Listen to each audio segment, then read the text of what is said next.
But the details are in the budget review, which we published in February 2012. So if the gentleman cares to go to the right page, he'll see that for the next 3 years, we've committed to 849 billion rands in infrastructure expenditure, some of it off the fiscus, meaning in the budget, and most of it off the budget on the books of institutions such as Transnet, Eskom, Senral, and others. And each of the projects are outlined. In addition to that, we also have a list of possible projects that amount at that point in time to 3.2 trillion rands. Yes. And we indicate where in the stage of project processing you'll find some of those projects as well. So the details are in the budget review, and if he cares to look for them, they'll be there. So I think we have a fair amount of detail in the system. We can't have all of the detail in a 1 hour speech, so I'm sure the South African public understands that. And we're quite clear about where the money is going, what is it being spent on, or in some instances not being spent on as well. So I'm not sure when the gentleman says he doesn't have detail. With regards to what you said in February, you want to see current expenditure being shifted more and more towards infrastructure expenditure. The numbers this time, they're still very much similar to what we saw in Feb. When it comes to next Feb, can we see a fundamental shift? No, what we've learned is that, firstly, we've stated our intention. Yes. Our intention is that we want to change the composition of spending. Our intention is that we want consumption, as we call it, to be more constrained and investment to be expanded. To get there is going to take us a bit of time because we're already working within a constrained environment. But the good news is that in this budget period and process from July until now, between departments and the Treasury, we've been able to find 40 billion rands of savings. And 40 billion rands, which is also reprioritized in different ways. And that's an extremely good outcome. Other countries like Australia and so on are going through similar processes as well. So that's the good news, that we're beginning to move in the right direction. Yeah. Everybody understands that if you want to grow our economy, you want to grow the number of jobs, then we need investment both in infrastructure of different kinds, but also investment to support different economic sectors as well. In addition, of course, supporting the institutions that will give us better education, better skills, and so on. So, absolutely. We will get there, but it will take the next 3-4 years to begin to move in that direction. In the speech, you mentioned that 17 million grant recipients will be there by around 2015. Have you got any idea of when this number will start reducing? I think as we create more jobs in our environment, and also we are in discussion with the Minister of Social Development to see how we make better use in terms of these cash transfers that we are making, in order that, for example, we encourage children to stay at school as they do in Brazil, or encourage children to be taken for inoculation at clinics, as they also do in certain parts of the world. But remember that we are very clear as government that we are not a welfare state. We will support the poor people in our country as long as we can't provide jobs for people to move into those sorts of situations and uplift their economic environment. So our ambition in the next, say, 10 years would be to reduce the number of grants that are given to people, and at the same time increase the income that families actually have access through job opportunities and other enterprise creation and so on. Let's talk about economic growth, 3% by 2013, 4.1 by 2015. One of our guests earlier was a bit skeptical, saying that, well, what about the strikes that we've seen? They're still ongoing and we can't really assess the impact yet of what this will do to GDP. Do you have a response to that? Yeah, no, any economist would be able to tell you that forecasts are forecasts. Yeah. As you said today, how do you think things will look X years from now, or even 1 year from now? And we are living in a climate where each time you think that the global recession will resolve itself, Europe will solve its problems, that will begin to have positive effects upon us, we in fact get disappointed. Yeah. Right. So those are merely forecasts at this point in time. I don't think no economist can tell you that those are numbers of precision. certainly less so in the current kind of environment where there's lots of volatility, lots of shocks coming from different quarters that you don't expect, including our own internal environment.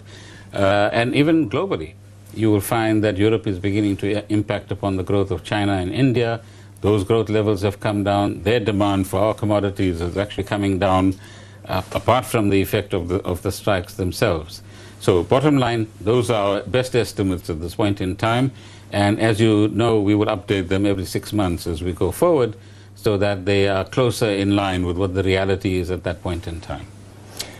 The ratings agencies, I've noticed you had great pains in your speech to reassure investors that, in fact, we are solid, we are on the right track, and we are managing ourselves quite well.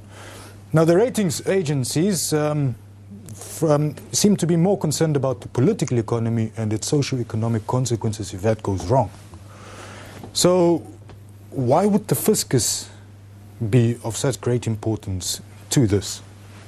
Because, as you correctly pointed out, they are worried about the political economy. In other words, how will the politics affect the economy?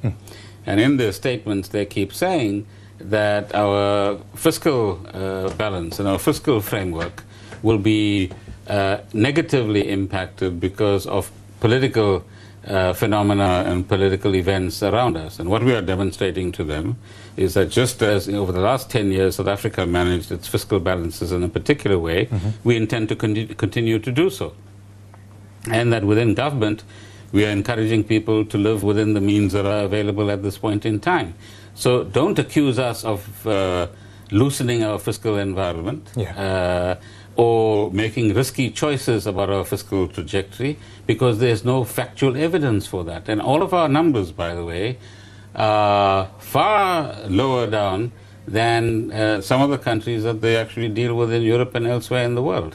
So we had to both tell South Africa that your fiscus, therefore your taxes, are in good hands. Yes, we have problems about quality of spending and so on that we need to improve, but broadly we have a very, very sound and sustainable way forward. 40 billion rand has been reprioritized. From where to where? Well, those details are again in the documentation, and you'll see more details when we publish the budget. But an example would be that you have a particular program, and currently you have 100 million rands invested in that program, or assigned to that program. By looking at your spending pattern, we check that after 6 months you've only spent 10%. The chances of you spending the 90% in the next 6 months are extremely limited. So can we agree? We take 50 million of that 100 million, and you have another program in which you have little money but better spending patterns and a better impact on the environment that you want to impact upon. So we take that money and we put it there. Or alternatively, a 50 million rand that's not wanted or not needed in a particular department then moves to another department for another priority that we have. So we have a long list of applicants that are waiting. In the event that somebody can't spend or won't spend, then we give it to the next program that we think actually has merit within government itself. And so the bottom line is, you can't sit with your 100 million rands and at the end of the year say to me, roll it over, I'm sorry, you can take it back now, because we might even have borrowed that money as well.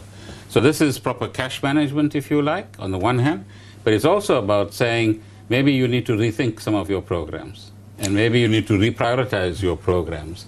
Maybe you need to delay something you intend to do today to a year or two from now, when we might have better resources and more money to actually allocate to you.